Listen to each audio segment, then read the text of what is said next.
Now it is my very great pleasure to introduce this evening's guest speaker, Dr. Ellen Carrlee, and I will share a short biography here for Dr. Carrlee.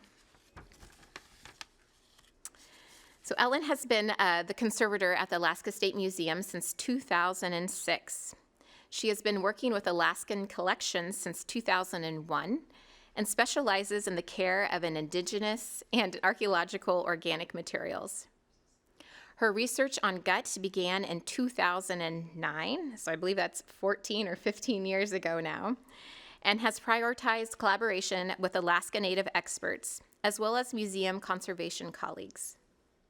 She has participated in the processing of viscera from lots of animals, including bearded seal, harbor seal, beluga whale, brown bear, black bear, hog, black-tailed deer, coyote, and ptarmigan. Her doctoral dissertation is titled The Yupik Relationships of Processing Intestine, and it explores the reasons for both the decline and resilience of gut as a culturally significant material beyond more utilitarian explanations. Her research emphasizes networks of relationships among persons, both human and non-human, and her practice promotes hands-on engagement with materials alongside Indigenous artists and intellectuals. She holds a PhD in cultural anthropology from the University of Alaska Fairbanks, an MA in art history and conservation from New York University, and a BA in art history from the University of Wisconsin-Madison. So I met Ellen for the first time in 2015 in a gut conservation workshop during a Museums Alaska conference in Kodiak. Ellen and her husband Scott had partnered with St. Lawrence Island Yupik elder and artist Elaine Kingacook and had worked with her to come to Kodiak and carefully repair this bear gut parka in the museum collection there. I was struck by not only how meticulous Ellen was in her repair work, but how she welcomed and respected alternative methods of conservation practice by Indigenous knowledge experts. Since that time, I've enjoyed working with and observing Ellen take on a variety of projects, in which she always places collaboration and multivocality at the forefront of her work. Her professional accomplishments are underscored by graciousness. She's always welcoming her home to visiting artists, and also generosity. She freely shares her knowledge with interns and colleagues across the state. And now to begin her presentation, please help me welcome Dr. Ellen Carrlee.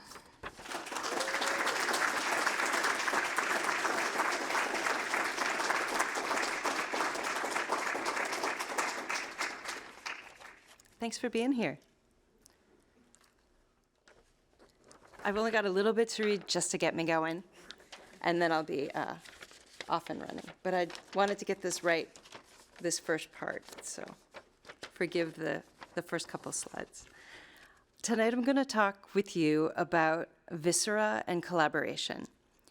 I've got dozens of images to share with you that don't appear in the exhibit labels or in the catalog. Just as the term visceral has dual meaning of both physical inner organs and deeply felt emotional knowledge, this presentation will share the unseen revelations about gut that have culminated in this exhibit. I have found this simple image continually inspiring over many years. It's a drawing painted inside a wood bowl from Nunivak Island in western Alaska. The seal is depicted in so-called X-ray view, and you can see the rib cage clearly. There's also the harpoon of the hunter with a line to a sealskin float. The word viscera refers to the inner organs of the gastrointestinal tract, starting at the mouth and extending through the esophagus, stomach, intestine, and eventually out the other end of the animal. Here, I believe we see the bladder, which is known to hold the spirit of the seal. During the bladder festival, which is rare today, hunters would take the bladders they had saved from the seals and return them to the ocean, continuing a relationship of reincarnation where seals could again give themselves to the hunters. I remember once asking Dr. Mike Koski, who teaches at the Center for Cross-Cultural Studies at the University of Alaska in Fairbanks, what's in it for the animal? In cultural value systems that believe animals choose to give themselves to worthy hunters, Why? What's in it for the animal? And he simply answered, well, they're the givers, aren't they? And I've literally been thinking about this for years. Similarly, in Scammon Bay, the vice principal of the high school there, Carrlee Sundown, was helping me understand gut processing practices. And he emphasized that it was partly about what kind of a person you are. Are you the kind of person who knows what to do with all the parts of the animal? Are you the kind of person who takes the care of the catch right away? Someone who's not wasteful? What kind of person are you? Not just what your actions show to other people, but to yourself. Who are you? These kinds of conversations I've had during my study of this material have fundamentally changed the way I see the world, and certainly the way I do museum work. So while I speak tonight about the technical details that consume my day-to-day work, this visceral aspect of deeply felt meaning is always present. I also want to address any cultural squeamishness and judgment about this material. In Euro-American contexts, gut is sometimes seen as gross, as slimy and stinky and even shameful in some way. There is a word, offal, O-F-F-A-L. Offal is the word for organ meats that are used as food. And it sounds similar to another word in English, awful, A-W-F-U-L. But I assure you, it is not. We forget in museums that many of the amazing materials in our collections are first associated with foodways. And up here I'm showing some of the many global foodways that involve intestine and organs and offal and organ meats. So Mexican menudo is made with tripe, which is a stomach lining. There's a French sausage that the casing, a lot of sausage casing, if they say natural sausage casing, you go to Jerry's Meats, you get sausage. The natural sausage casing is intestine. Well, this fancy French sausage is stuffed with more intestine. The Navajo and the Sicilians have a delicious grilled intestine, wrapped kind of braided intestine delicacy. The Scottish folks have haggis, Creole chitterlings, or sometimes you hear them chitlins, a beloved soul food. There are a lot of cuisines that eat these materials and consider them wonderful. This is where my first introduction to gut started, was with these three objects that came into the museum collection in 2008. They were at least as old as 1888. Like, they were on a revenue cutter and collected by the engineer, I guess, on this boat. And two of them are in the exhibit. This one and this one. This one is lined, and the other one is not lined. And this hat, which is in the permanent exhibit galleries, kind of in that stack of hats in the cross-cultural collection. These items came in dry, desiccated, dirty, flattened, and I was tasked with repairing them. So at the time, I was very intimidated by this material. There's not a lot of articles in the conservation literature about how to treat it, and they don't agree. When you find preservation and treatment protocols that don't agree, and they're all over the place, it usually means folks don't understand the material. And it is an unusual material. So what I was encountering was that the hat was flattened. You'll see it was lined with a fine textile to give it some shape. You can probably see here how dirty it was, like a lot of dirt and dust. And so after it was vacuumed to remove what we could remove the dirt and dust, we put it in a humidity chamber, which is typically what conservators do when they need to reshape something and they're scared. Because liquid water is a powerful chemical. It's got strong surface tension, it's got capillary action, it can drive dirt and stains further in. So instead we put it in a box with lots of dishes of water, and we pump the humidity up to about 90%, and a lot of natural materials regain a certain amount of flexibility briefly to be reshaped. So that's what I did with this hat, and reshaped it. And you'll see, maybe you can tell on the image, these two strips have been cleaned with these filthy little cotton swabs, and I was getting a lot of dirt off of it. A lot more dirt came out when it was damp. For reference, there's only a couple books that include much about gut. One of them is this amazing text about the Edelin collection.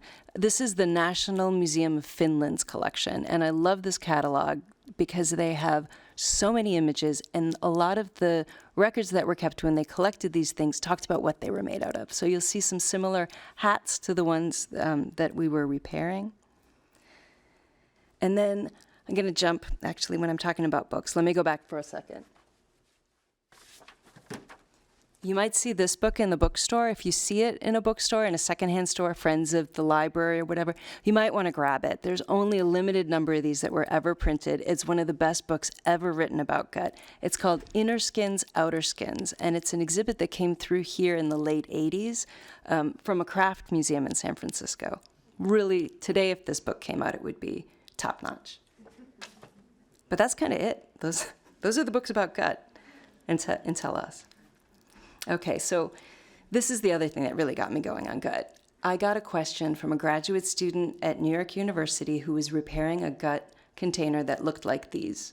These are some of them in our collection. And her name's Amy Chong. She'll come up again in a couple slides. But she wanted to know what materials this was made of, and I was embarrassed that I really wasn't sure, and I couldn't answer her. Some of these materials are unusual. We know now that this material and this material on the tops of these containers is probably leather, skin from the outside of the body. This material on this one and on this one is probably fish skin. If you look carefully, you can see evidence of scales and these sort of telltale patches where the dorsal fin had been. So those are kind of indications of fish skin.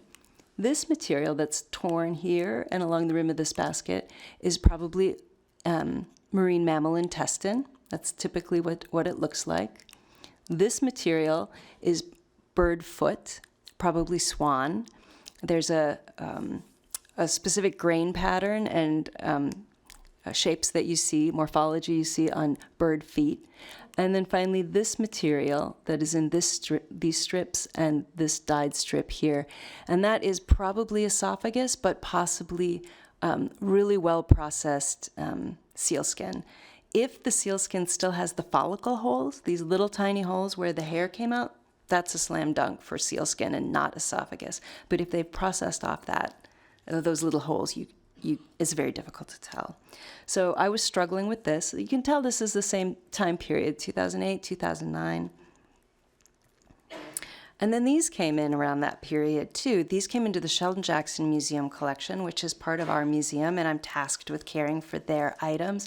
And these little boots, we have a very similar pair on exhibit. They're about yay big. And the upper part, the pale part, is made of esophagus, the windpipe, the throat of probably a fur seal, and the brown part of the boot is the outer part of the seal skin. So back then, I had this wonderful intern. I often take interns as investments in future colleagues and collaborators, and Lauren Horlick here was no exception. We found a similar pair of boots in the Edelin Museum, the Edelin collection from the National Museum of Finland, that other book I was talking about, and they too felt like this was probably esophagus. So you'll see this material is papery thin. It had many tears. These poor little feathers were badly matted down. There were cool dyed wool tufts in the seam. You'll see this supplementary piece down the seam. If you put a supplementary element in a seam, you call that welting.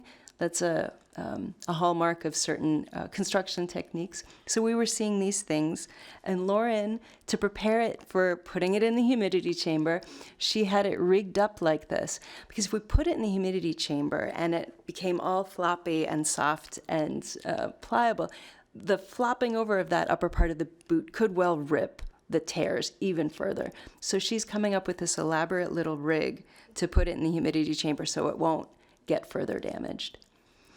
When she pulled it out, this is the kind of thing that we do in the lab on the fly while we have the flexibility to make that shape stay where we want it.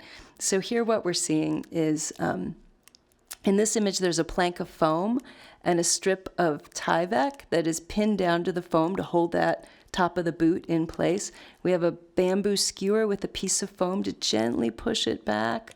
We're still with the rig with little clothespins and thread up to a piece of board on the pillar. It's a pretty elaborate little setup. Around here, this is Teflon tape, which is very slick and doesn't snag, can hold things gently, with a little magnet on the back there. Here's another magnet over a piece of paper, a weight to prevent that from sliding back. So you can see we do all these things to bring those tears into alignment so that we can repair them. Now, after this boot project, Lauren Horlick went and did a fellowship at the National Museum of the American Indian. And one of the things she was studying there was adhesives for the repairs that we do on gut, because there's probably 20 different specialty adhesives that folks have used on gut over the years. And they had the ability to look at that with a scanning electron microscope. But another thing the National Museum of the American Indian was doing at the time was getting objects ready for the Arctic Studies Center exhibits in Anchorage. That's what these are here. So folks who have been to the Anchorage Museum, there's one little section they call the Arctic Studies Center, and those are these amazing things that the Smithsonian Institution has put on exhibit in Alaska to be closer to their source communities. And one of the things that NMAI, National Museum of the American Indian, was doing was bringing cultural experts to Washington, D.C. to look at those collections and advise on how to treat them and what they should look like on exhibit. And Elaine King-Neguk, who Amy Phillips-Chan had mentioned earlier, was brought to the National Museum of the American Indian to do work on this parka, this St. Lawrence Island gut parka. And Elaine said that the proper thing to do with that was to do a sewn repair. So she did a sewn repair on this parka in the culturally appropriate way. As a museum conservator, I would not do a sewn repair because I'm not going to make new holes in an item, and I'm not going to make a repair that could be mistaken for a cultural repair. There's all kinds of patches and cool repairs done by the source communities on these, and I don't want my work to ever be mistaken for something like that. But Elaine doing that work is in carrying on the biography of that item. So that was an important event in museums nationally and internationally that Elaine was doing that work. This is the event that Amy mentioned in her introduction. Dennis Keogh at the Cordova Museum was the curator and wanted to put this gut parka on exhibit in their new museum and called me. As the conservator for the state of Alaska, I have outreach and expertise to give to museums and cultural centers all over the state. It's part of my job. But I said, hey, Dennis, there's these other cool things happening in museums now where they're bringing culture bearers to come do treatments on objects. There's a Museums Alaska conference. Maybe it could be like a think tank, a workshop. And so he had connected with Elaine and brought her to do this work at the conference. Elaine was also here. You might have caught her talk. It was generously recorded by KTOO. She was here studying our collection just a couple months ago on a grant from Museums Alaska. And I learned a lot from her at that event as well.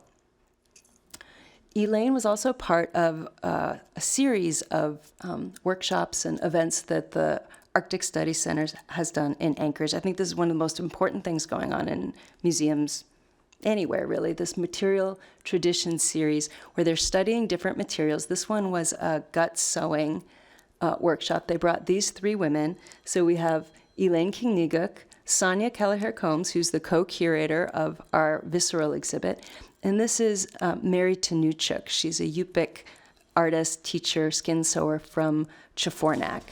And generally speaking, with the Materials Tradition series, they have a material like gut or fish skin or ivory, and they have a residency with artists at the Anchorage Museum, and then they send one of them to the village to do a workshop in the community.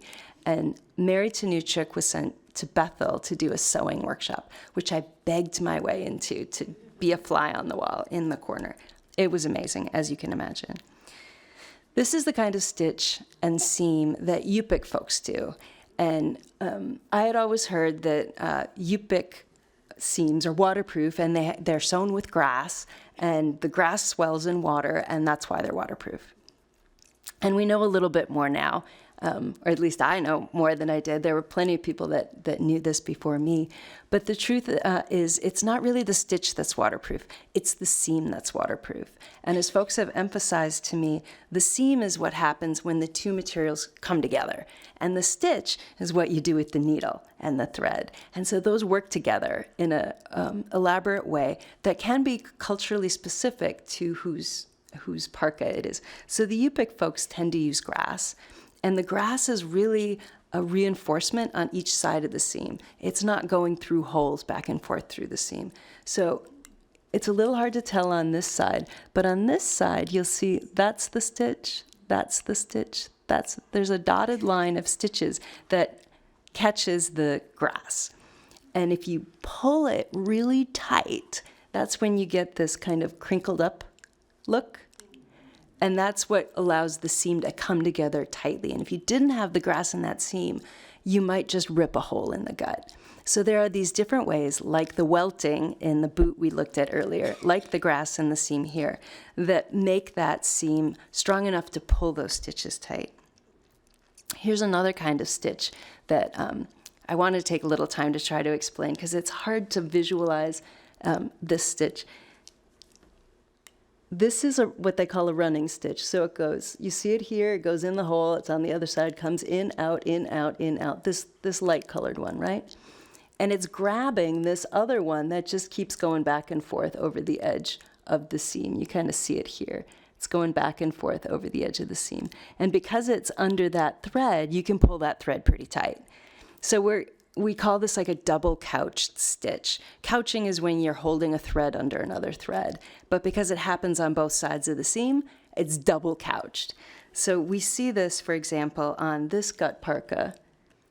This is on the outside of the parka, and if you see it up close, that white stitch is the one that goes in and out, and that black one is just being grabbed by it so that you can pull it nice and tight, right? I've got my other example up there for you. If it's pretty large and it's on the outside of a parka, you can see it. But this is what it looks like when it's on the inside of the parka with sinew really tiny. You can't make heads or tails out of it. But if you know that's what's going on, you can recognize it. And that's very diagnostic to certain kinds of parkas. And an ingenious technology.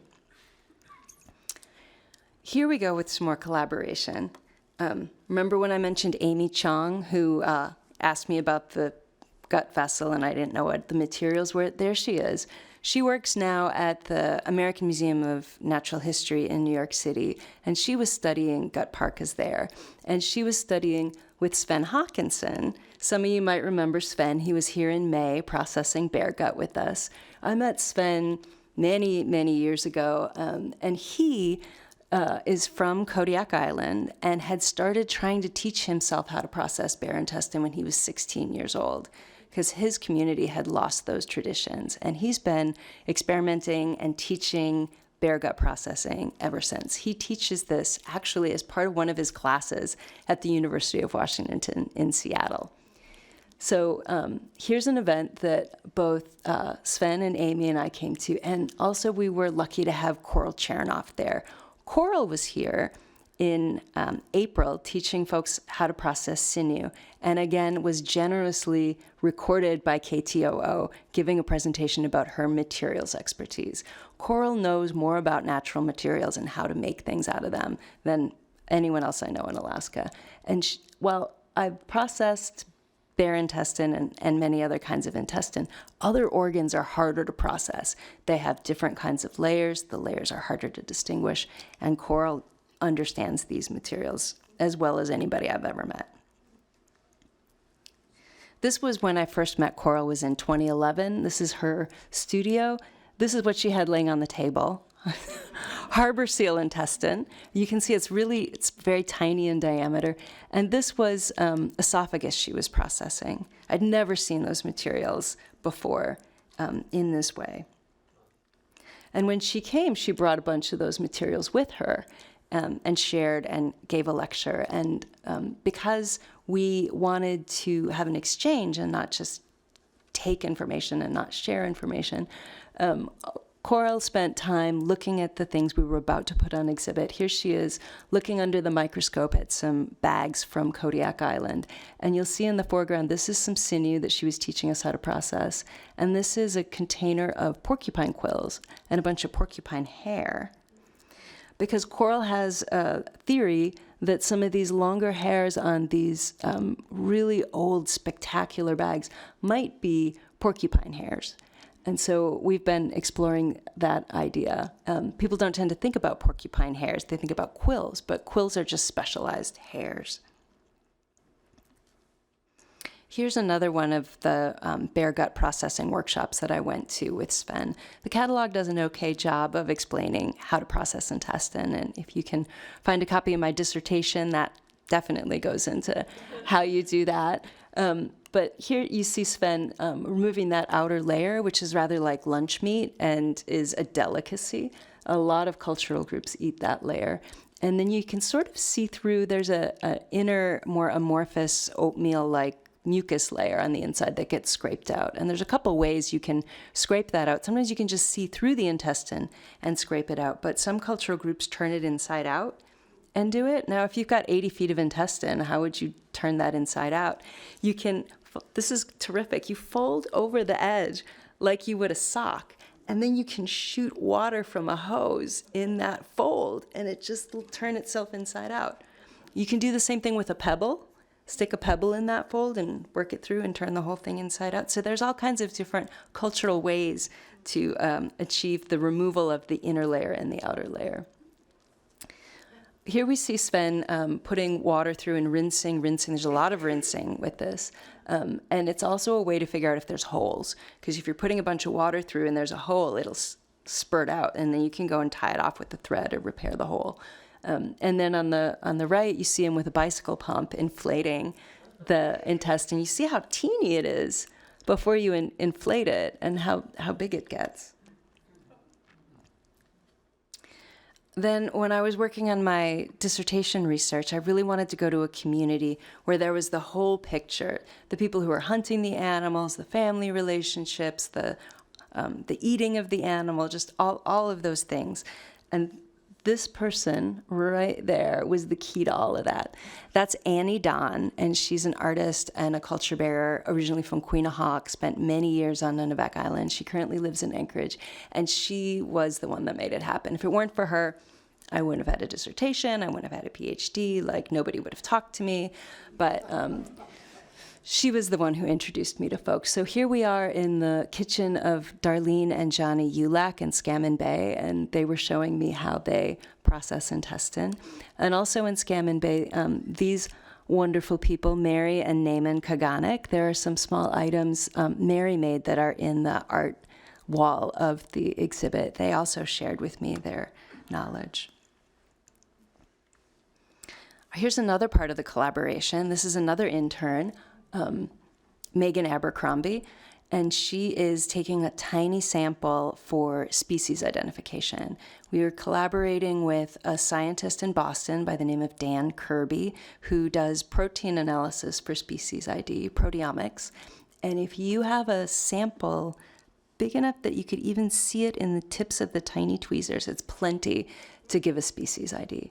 So through a generous grant through Museums Alaska, we had money for 100 samples. So we sampled our gut parkas, the gut parkas at the Sheldon Jackson Museum, many of the parkas at the Museum of the North in Fairbanks, and a bunch of the parkas at the Anchorage Museum. This is all part of our project to try to identify these parkas by a preponderance of the evidence, many different things, the stitch, the seam, the embellishments, the species ID, because maybe half or more of all the gut parkas in collections around the world, and there are thousands of gut parkas in collections, they don't know what culture they came from. A lot of times they say they're Alaskan gut parkas or Arctic gut parkas, and if you can't identify things to a cultural group, you're probably not going to put them on exhibit, you're probably not going to photograph them and publish them, and they languish in museum storage vaults, and they never get reconnected to their cultural context. So here she's sampling that, and I have a joyous little bit of information for you about the embellishments on this parka. This is a St. Lawrence Island winter processed gut parka. It would not have been used as a raincoat. The white material is not to be gotten wet. But these bird parts, these beak parts, and these feathers come from this guy. And he is so sweet. You would think that with the 200 or 300 taxidermied birds that we have in the storage vault back there, we would have a crested auklet. But no, we did not have a crested auklet in our collection. So our curator of collections access, who's back there with the microphone, Adriana, knew someone at the Pratt Museum, and the Pratt Museum sent us this little guy to have on exhibit. And I will tell you why I'm so smitten with this guy. So the crest is part of the decoration, and this beak part, it's called a rictal plate, is also part of the decoration that gets used, the embellishment on these parkas. These are attractive for mating, and the size of them matters, apparently. And these are shed seasonally, but also there is something in the a gland on the neck. This is so exciting. I'm so excited to share this with you. Tangerine scented.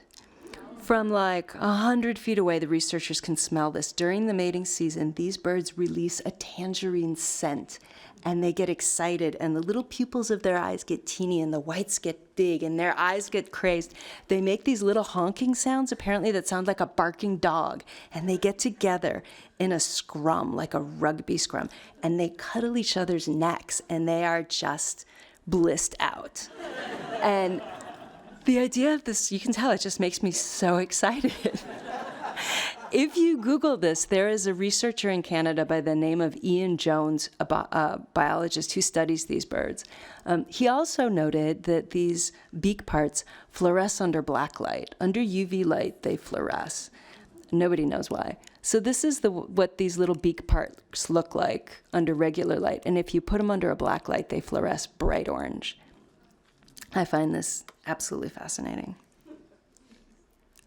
This guy, I'm hoping, is going to help us out, maybe take an image of one of those gut parkas with all those little beak parts fluorescing. This is Brian Wallace, and he took pictures of everything that's in the exhibit, and it took all of his ingenuity, substantial ingenuity that Brian does have for photography. He was using every trick in the book to bring out the beauty of these materials. If they're transparent and they've got this luminosity, it's tricky to photograph them. It's tricky to support them. And then after you get a photo, go back and edit out the supports and whatnot. So we were really delighted to have Brian's work on this project. Okay, one more thing I'm smitten by is this guy in the exhibit. This is a baby ringed seal. He's about yay big. And he has lanugo, which is fetal fur. And there are a number of gut parkas from St. Lawrence Island that are decorated with dyed and undyed fetal seal fur. Humans are also sometimes born with lanugo. And also cheese, vernix, okay, I'm really getting off on a tangent as to all these fetal substances. This guy, this little seal, came from a collector who had, I think, gotten it as a gift or trade in Bethel when they were a nurse in the 1960s. But the seal was made and taxidermied in Emonach, which is a village, Yupik village further up the coast. I love it that the eyes are made of calf skin, cow fur, and that they go in different directions. A full-size ringed seal is about yay big and weighs about as much as me, so we'll be nice and vague about that. And other materials here that we're fascinated by, I was mentioning the winter gut as opposed to summer gut. The summer gut's the translucent kind that is waterproof, that behaves like Gore-Tex, used for raincoats and that sort of thing. This is winter gut. This particular parka is the only one in the exhibit that is machine sewn. You could sew winter gut on a sewing machine, and the red parts here are cloth, whereas further back in history they would have been a dyed sealskin instead. And what we were able to do a couple years ago, it's hard to study these materials. I'd always heard that the winter gut is not waterproof. Well, the truth is the winter gut is waterproof, but the white finish is not waterproof. And it took us a while to figure this out because marine mammals are protected species. And those of us who do this kind of research in museums can't just get our hands on these intestines because they're protected. So back during pandemic, those of us who live in Juneau might remember there were a lot of bears around. In the summer, there were no tourists and there were a lot of bears. And there was one black bear that got euthanized by Fish and Game, and we were allowed to have the intestine from that black bear. And I processed it, winter style and summer style. So this is what the summer gut looks like. It's translucent and behaves a lot like Gore-Tex. This is the winter gut. This is the gut processed this style, but the gut that's closer to the anus. So it's thicker, it's tougher, it's greasier, and we see this used on artifacts and collections things, particularly Yupik parkas in the armpit area, because they're paddling and using them in kayaks, and the wear and tear under here is greater. Sometimes we also see on those Yupik parkas on the underarm walrus intestine, sometimes fish skin. And then there are some parkas from Kodiak Island that have that on this part of the sleeve, which makes me think maybe those are not for kayaking. Maybe those are for carrying things or, so we start to see these clues as to what collections might be made of. Here's the experiment from my front porch. And you'll see that it was when things were sub-zero. So the winter gut parka is basically freeze-dried. And by doing so, the ice expands a certain amount, leaves bigger voids in the microscopic structure. So you'll see it turns that nice satiny white color. And then in the lab, we put a piece of summer processed gut and winter processed gut over these little beakers, and we put droplets of water on top, and we proved that both of them are waterproof, but you can see how it's modeled, you're losing the white finish. And then subsequently, we kind of did more experiments to see, can you go back and forth? If you freeze dry it again, can you get it back? And you never get it back as good as the first time. Here's another thing we were seeing. If you can look at the, can you see like kind of cross-hatching? Yeah? Whenever we've seen that cross-hatching, we don't always see it, but whenever we've seen it and we sent those in for analysis, the species ID comes back bare. And only comes back bare. So we're pretty sure now that when we see this on a gut parka, we can say it's probably a bear gut parka. Another clue that we saw that was correlating to something that we can now identify visually was walrus intestine. Walrus intestine has these ridges. You can see them on the strip that go this way. This little doll gut parka has them going this way. Those ridges are diagnostic for walrus. We don't quite know why, although I wonder if because walrus are eating shells and tough things to break down, if the muscles that cause peristalsis, that squeeze the bolus of food along in the walrus, might be big, tough muscles on that outer layer. I don't know. I've got more questions about this material now than I did when I started.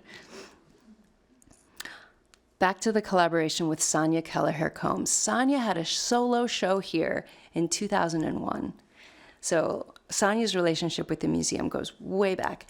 And from her show, we bought her first version of this installation. She called it 84 Secrets.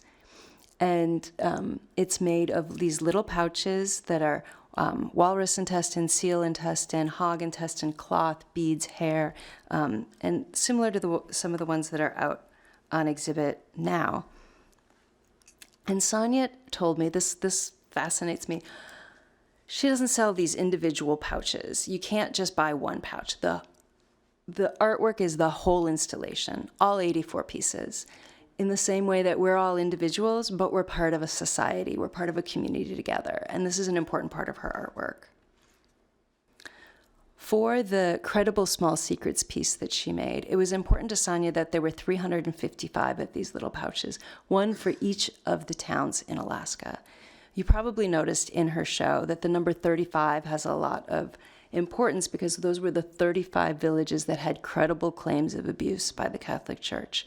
And there's also a number of places in the exhibit where she's indicating that there were a lot more places that suffered abuse but were silenced. And so it was important to her that this piece had 355 pouches. That's a lot of work. That's a lot of pouches. So Sonia integrated some of the pieces in our museum collection from 84 Secrets into this piece on the wall. And I think that's one of those deeper secrets of this lecture, is that embedded in these 355 pieces are some of those from her original work in the museum collection. Of course, the deinstallation, we're going to have to be real careful to get everything back in its spot again. The collaboration with Sonia was largely funded by the Siri Foundation, which is a Native heritage organization that's in the Cook Inlet regional area. And Sonia came a couple times, and it started out with me sending Sonia photos and information about hundreds of gut things in the collection. And from those photos, she said, I want to see vessels, I want to see flatworks, and I want to see parkas. I'm going to do installations of those kinds of pieces. So when she came in June of 2022, we laid these things out in the collection storage for her to look at and to select and negotiate with exhibits folks about how they could be arranged and those kinds of topics. There's someone in this picture right here. This is another intern I had a couple summers ago, J.K. Goodbear, who came to us from the Field Museum on a grant from the Mellon Foundation called Opportunity for Diversity and Conservation. She's the first Indigenous intern that I've had. She's Navajo, Hidatsa, and Mandan, and she came with quite a skill set already and helped us research these pieces. Previous to her museum career, JK was also an artist, and she's a bead worker, and she was really helping us figure out how to do the repairs on these. The beads along the edge were falling apart, and she was helping us figure out how to stabilize them. But these two pieces were unusual. They didn't look like anything else in our collection. They had beadwork, and they had wool on them, and they had these kinds of numbers. Now, some museum numbers are kind of a code. These old museum numbers, that Roman numeral 2 usually meant that they were indigenous pieces, and the D in the middle of that number meant we had no idea where they came from. And so because this kind of beadwork is sometimes seen on Tlingit items, and we have a relationship with Hans Chester, who is a beadworker in town, and he studies with Florence Marks Shakely and other folks. We asked him if he'd just come take a look. And he said these sorts of floral, seaweed, lichen-like bead patterns were familiar to him. And so was the bias tape that went around the edge, kind of like a ribbon, and the wool trade cloth, the 3 beads around the edge. There were features to him that looked like northern Tlingit beadwork style. Although gut is hardly used in this part of Alaska. These, incidentally, are wall pockets. It's a tourist item. There's a slit here and a slit here, and you can stuff letters down in them. So they're meant to hang on the wall as a decorative thing and something to hold the mail. Now, as we continue doing investigation on this showed up on an auction website on the internet, and it's got gut here, and it says Katala, which is a community that I don't think anyone lives in anymore, but it's near Cordova, kind of in between Cordova and Yakutat.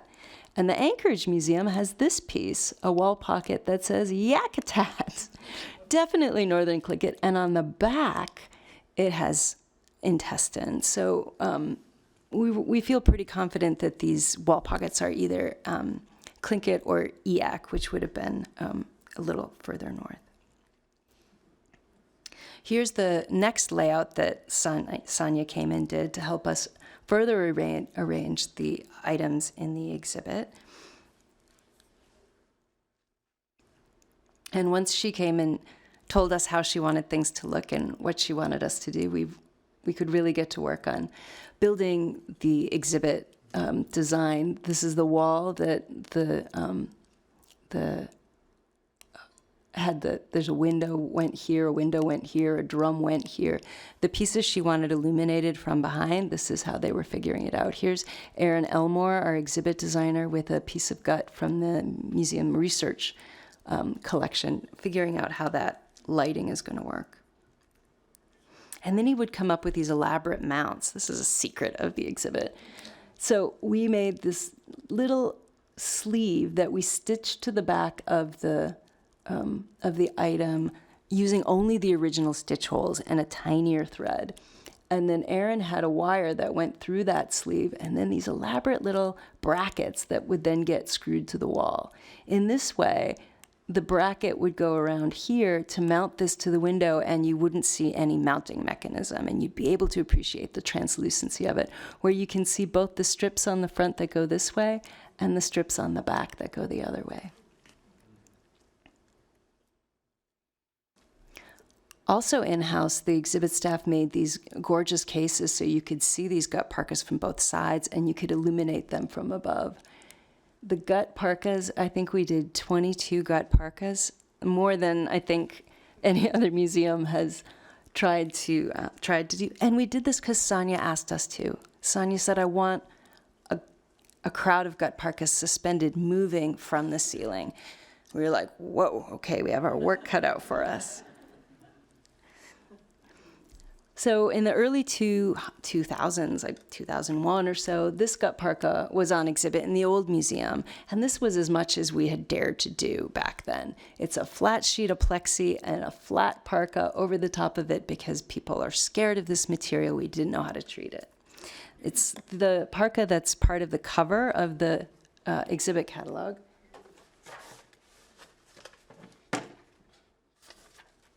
And maybe if you've seen the exhibit catalog, you've seen this is an image of up inside the parka.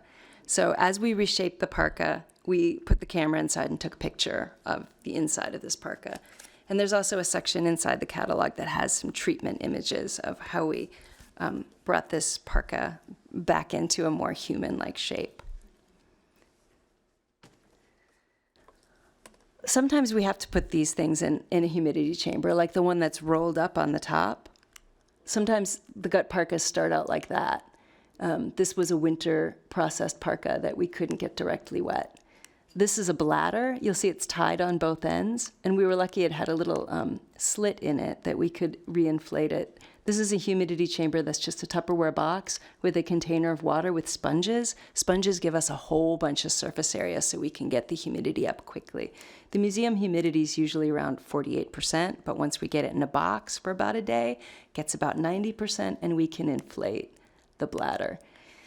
Now, if I put my little silicone straw in the little hole in the bladder and I inflate it, it'll poof up, but then it will deflate again right away. So here's an image of us inflating a caribou bladder with here's a funnel that we've taped to a fan with another fan behind it, just in case we needed another funnel. So this is another one of those rigging things up solutions, and it worked beautifully.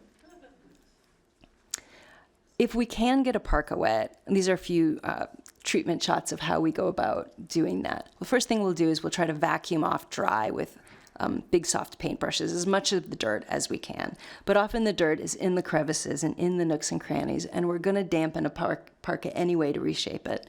So here's J.K. Goodbear with our little spray bottle of distilled water, starting to dampen the parka for reshaping. You'll see here how dirty these parkas have been being in storage and not being cared for decades, sometimes like a century. And some of them are even so dirty that we would give them a bath. This one, when we were cleaning it, it was sooty, like as if perhaps it had even been in a fire, inside and out, like all the nooks and crannies and crevices. So we wet cleaned it in a bath, and this is we did several washings, and that's how dirty the water got. And it was quite the different parka after it was clean. Here it's starting to get stuffed out and reshaped. This is how a lot of them were in the collection, flat in drawers. This one, when we were washing it, we noticed it had an inscription. and the inscription said 2667 St. Lawrence Island. And I was like, I've seen that handwriting before. And it was part of the Newman collection. Dr. Daniel Newman collected a lot of things in the early 1900s. And sure enough, it was in his records as a man's raincoat. So we were able to reunite that with its records. This shows once you get the parka damp, you've got a certain amount of time, half an hour, maybe, tops, to reshape that parka in the shape you want it to be before it dries again. And when it's dry, it's a lot more brittle, it's a lot more delicate. So we're lucky that part of our staff is Aaron Elmore, who also runs Theater in the Rough. He's a costume expert and knows a lot about garments. And he was super helpful in coming up with ways to reshape these garments to make them look more natural on exhibit. So one of the things was getting the head and the neck right. If you get the head and the neck and the shoulders correct, the rest of the garment hangs properly. Also, this seems like such a small thing, but if you put a little wedge under the arm, so instead of stiff, you have just a little bit of bend in the arm, it makes it so much more naturalistic. So that's what we're seeing in that second picture, is that wedge. And then these are magnets and pieces of blotter paper to help align tears that we were going to repair, and a rolled up piece of foam to keep the sleeve open. Here's one of the ways we were also trying to make the head be and the shoulders be in a naturalistic position is we've got an empty coffee can, some bobby pins around the edge, and then the hood is stuffed out with tissue and just gently resting on that coffee can to give that a little more of a naturalistic shape. This was the most difficult of the parkas to repair. This is an old photo from the Ordway photo collection that's up in the historical library. You can see even then in this old photo, there's like a wooden stick there with a string up through it. It was really having a hard time, even in this old historic photograph. When we would rehydrate this parka, it was sticky. So it probably had some sort of an oil applied to it, and it smelled intensely of mothballs. So it has some sort of chemical in it. This is the hood, which was many, many tears. It was practically shattered and almost completely detached from the rest of the garment, and it was inside out. So when we were working on this, we could keep it damp and move it around for 5, 6, 7 minutes before it would start to shred. So this was in the lab for a long time, and we were very frightened of it. But eventually got it back into a pretty good shape.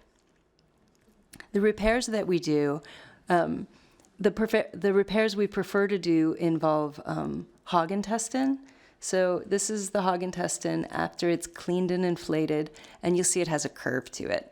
You might have seen out at the table, Adriana was showing kind of some hands-on about the geometries of intestine. But if we hung it from the ceiling with a binder clip and a tape measure, that was just about the right amount of weight to keep it straight. So we would get flatter repair pieces. And then we have a specialty adhesive that we were using that is it's like an acrylic emulsion, so it goes on damp, and the damp gut material, it will be a little sticky and will hold that in place. But then when it dries, it's not reversible in water, it's reversible in solvents. So when we need to rehumidify the parka to reshape it, all of our repairs don't fall off. And here are the ingenious supports that Aaron Elmore designed for the hanging parkas. They're each custom made out of brass and then padded. There's a very fine felt over the top here. This accommodates the hood, and then it comes down. There's a little sleeve here with a set screw, so this can be adjusted up and down. And this parka, which is in our research collection, it has a tear that goes from the hood down the shoulder, so you can peek inside that gut parka and see how that is suspended almost invisibly. And we did that to all these parkas that went on exhibit, and brought them into the gallery and made a little mock-up, which is in the lab window right now, of little paper dolls, so we could adjust the little heights and design where the gut parkas were going to go. And Sonia came in and dictated where they would go and what heights and how they would be arranged.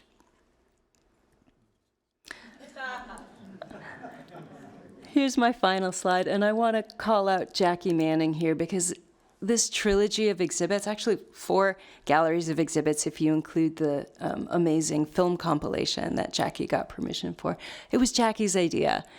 Sonia was awarded another solo show, and Jackie knew that I had done this obsessive research about gut, and she said, how about we make this a summer show? Should we ask Sonia if she wants to collaborate and choose gut things from the collection and make this happen? So it's Jackie's vision that this exhibit trilogy came together, and without collaboration, none of this happens. People working together, and for all of us are smarter than any of us. So I really appreciate that she had that inspiration. And this image of Sonia Kelleher Combs as we were installing the exhibits, I really love to end on this note because it emphasizes that the things we're keeping in the museum and the objects and the artworks are important because they're important to people. And if we're not connecting people with what we have in the museum collection, we're not doing our job right. So on that note, I hope we might have time for a few questions, and I'm really grateful to see all your faces here, and thank you for coming.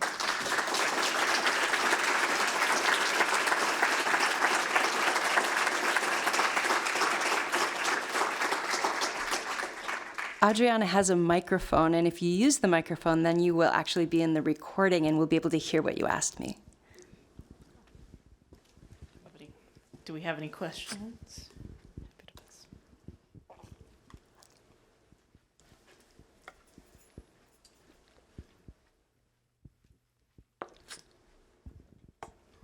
That was really enjoyable. Thank you.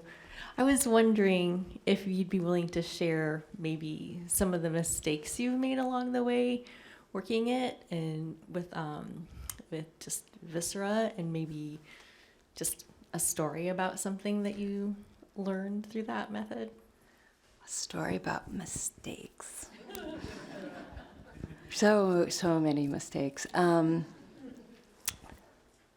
I'm embarrassed to say the first mistake that I made, and it's a person thing and not a gut thing, because a lot of the experimentation that we do that we could make mistakes is on things that are not collections items yet. And the mistakes that we make we remember the best are the gut-wrenching ones that might happen with collections. This is the most embarrassing thing that happened during my fieldwork research, was that when I get nervous, I get sweaty. And my uncle calls this flop sweat, the nervous sweat that's kind of stinky. And Annie Don, who was my guide, who opened all these doors to me, we're in Scammon Bay and we're kind of going through our luggage. And she says, "Do you have any deodorant?" And much to my horror, I said to her, "Yes, do you need some?" That is, when you said mistake, that's the first thing that popped to my mind. And as soon as that came out of my mouth, I was like, "Oh, I need some." And she was like, "Yes." So on the spot, I have a hard time thinking of another one, but that's the one that always.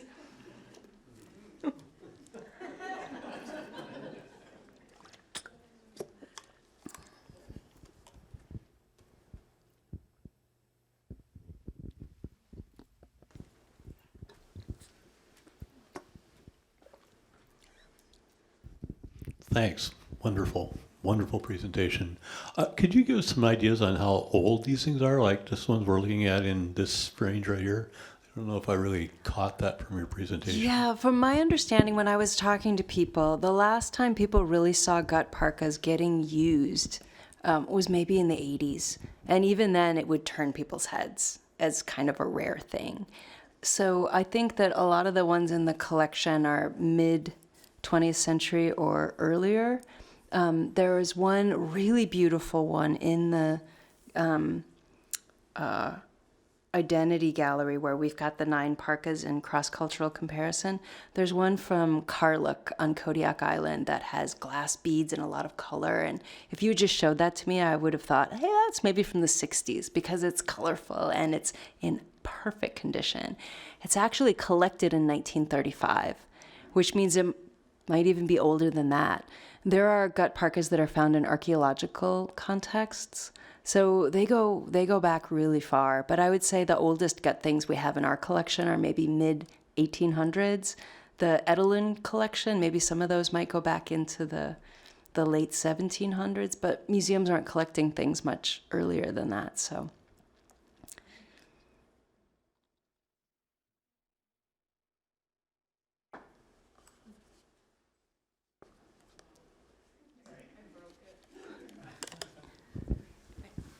Hi, Ellen. Hi, Heidi.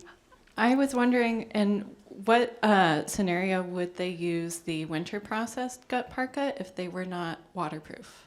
Right. My understanding is that they're ceremonial gut parkas, and they are more like windbreakers and that sort of thing. And although I haven't been to St. Lawrence Island, my understanding is that it's just considerably drier there. It's not really all that rainy. And so they're dealing with cold weather and not so much with wet weather.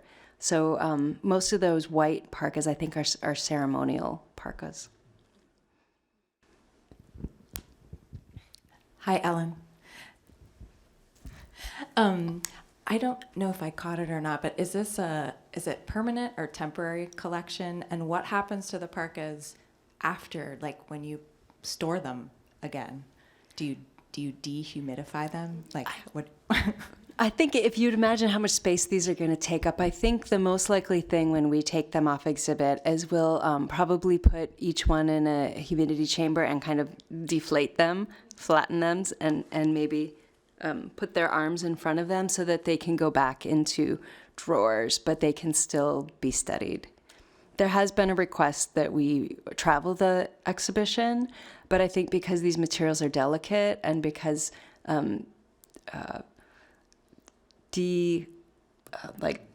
dampening them and then re-wetting them, and I think isn't something that lends itself well to traveling. But we have been encouraging other museums that have collections like this to think about maybe doing another collaboration and having Sonia come and do this with another museum collection, because it would be a whole nother set of amazing stories.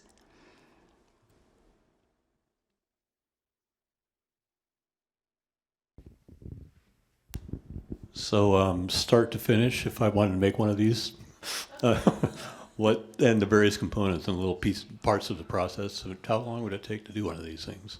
You know, that's a really tricky question, because if you were a skilled sewer, you know, like, or if you made these for your family, if your husband and all your kids needed these every year and they wore out like every couple of years, like you'd probably be pretty fast at making these. Although it's not as fast as buying rain gear from Cabela's or something like that, right? So even though folks say that these are warmer, they're lighter, they're maybe better than synthetic rain gear, yeah, I will tell you that if I were going to start to finish process one intestine from a big animal, it would take me all day. It'd take me a couple days to soak it and inflate it, and the whole just making the intestinal material would take a while, and I have no idea how long it'd take me to sew one. It would be, yeah, the rest of the year for me.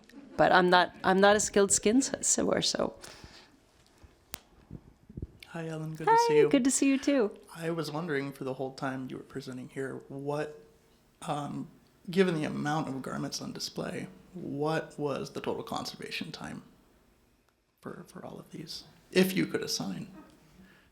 You know, I'd probably have spent 60 or 70% of my time for the last, for 2023, trying to reshape and put these into, yeah. But also, I didn't do a lot. I did enough tear repair so that the damage wasn't visually distracting and they could be safely hung. But you go out there and you'll see all the all the things that they have gone through. There's still a lot of stains and damage and whatnot that as part of the life of the item that we didn't remove. Hi. Yeah. I'm wondering if you would wear this on the outside of like.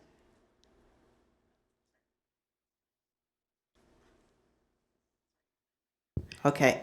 There we go. All right. I'm wondering if you would wear this as an outer layer over another warmer layer on the inside, like over fur or wool or something like that. How were they used? Yeah, this is something that I don't totally know, but I think it was true. I think that there were, it was an outer layer, from what I understand, and that there would be maybe a birdskin parka underneath or a fur parka underneath, that sort of thing. And that there's some amazing pictures of a woman standing in a river pulling in a net, and she's wearing a gut parka, and she's not wearing pants in the river.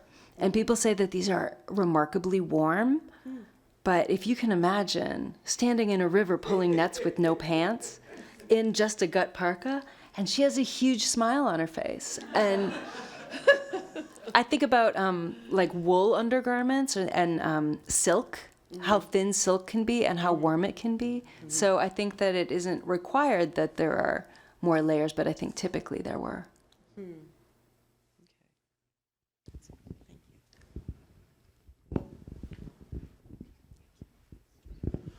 Thanks for the presentation. How well is the documentation on where all these different parkas came from? Can you connect them to regions or communities? Well, this is part of the project that we're doing in that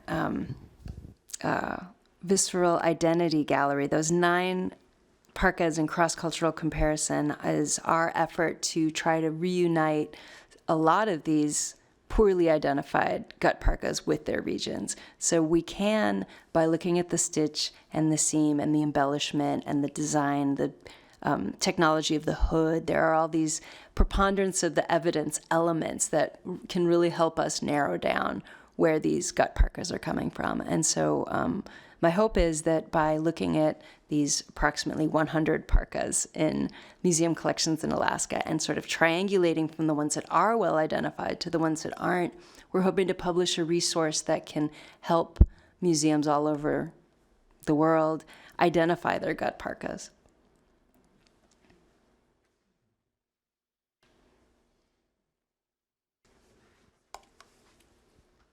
Hi, thank you so much. Do you know when these parkas sort of had reached the end of their lives, was there a ritual to say goodbye to them? Because they seem so full of being. They do, and I haven't heard of that per se, but I do know that things get constantly recycled and made into other things. So it might be that when we see wall pockets and things like that that are made of gut, that those are recycled from previously used garments. That would be very common. Yeah, I'm not sure if there are any more formal ways of taking care of things when they wear out. Well, thank you. This has been so marvelous. You got me thinking, the lady that was fishing, standing in the river with the parka. I've worn rain jackets that were just miserable. I get so sweaty and so much moisture underneath. And is that true for these, or do they somehow not do that?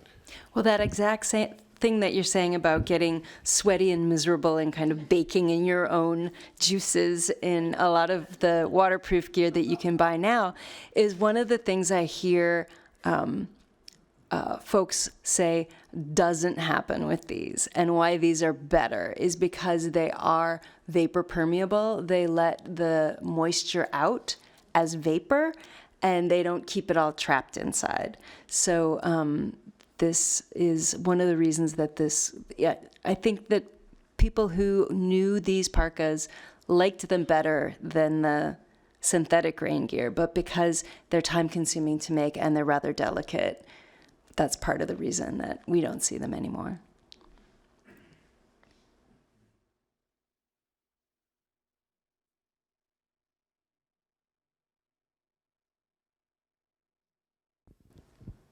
Have I missed it? Oh, there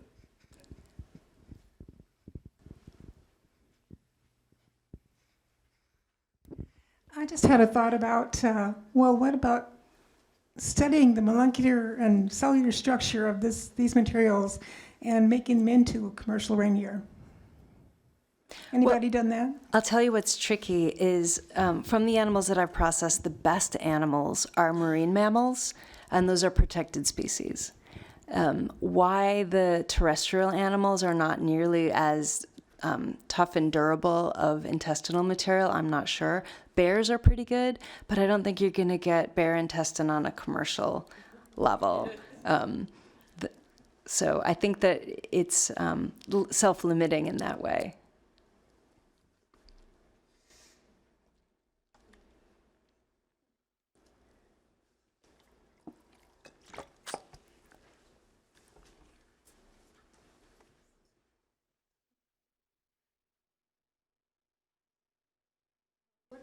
Mentioned this earlier, but what about the marine mammals that are harvested, like walrus and seal? And for example, I've seen skin boats being made in Utqiagvik and women sitting around sewing the hides. Do they use the intestines from that on a recent basis? You know, I don't think that it's widely used, but I was fascinated when I was in some of the Yupik villages that it seemed like everyone of the grandmother generation knew how to make it. And a lot of women did. They'd say, oh, I've got some in my freezer. I'm waiting for a nice sunny day to inflate it. Or I've got several rolls of it all ready to go at fish camp, but they didn't necessarily make anything out of it. And I was always intrigued by that. And so the knowledge is there, but I don't know that there's a lot of folks making things of it. But we're seeing revitalizations in fish skin work and all kinds of other kind of endangered material practices that it's possible that people could start making things out of this material again. After they harvest the animal. Exactly, yeah. And of course, remember that outer layer of the intestine is delicious. Just to tag on those questions, the Cordova Times in June of 2022 had an article that you can find of June Pardue working with a group of Sugpiaq women. It took 3 bears to make the intestinal parka, and they did it as a sewing group. So again, revitalization is possible, but it takes a lot of community effort and so on. So. But it is being done. Yes, thank you for bringing that up. You can find, there are several articles about June Pardue and that project in Cordova. It was really very inspirational.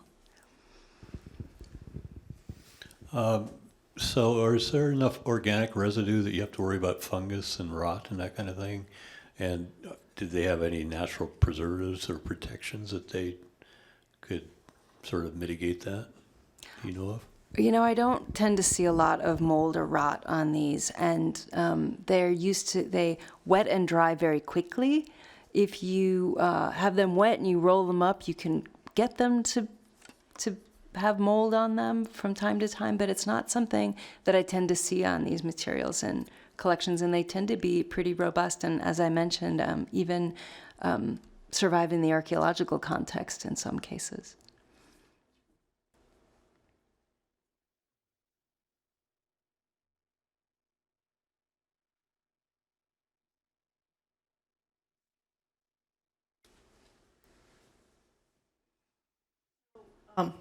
Okay. With the dolls, which I imagine might continue to be displayed, is it like ivory where you need to keep it the humidity level up? Would you put glass dishes of water to keep the parkas pliable, or will they retain their integrity without that? So they do all right, and I find that I advise against the dishes of water in any situation because they can cause spikes in humidity that lead to mold. They can get tipped over. They can be misused. I've seen them kept in enclosures that have metals that promote corrosion. So I feel like the little glass of water inside of a case is not a desirable thing to do. In the wintertime, if you had a gut parka, I would suggest not moving it around as much in the wintertime because you've got low humidity and things are a little bit more brittle in the winter. But other than that, they are like most other plant and animal materials, that they kind of like a humidity level similar to what people like.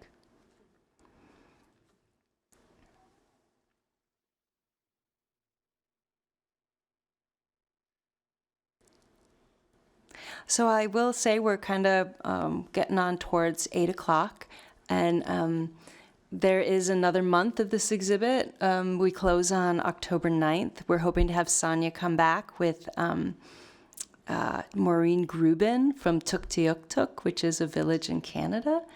And we're hoping that Maureen will do a ptarmigan crop workshop. If you don't know what a ptarmigan crop is, but you hunt grouse, I want to talk to you. And there might be some other programming toward the closing of the exhibit as well. If you have more questions, you can find me on the internet. You can knock on my lab window if you're coming through during the day. And I'm super grateful that you came to this talk tonight. Thank you.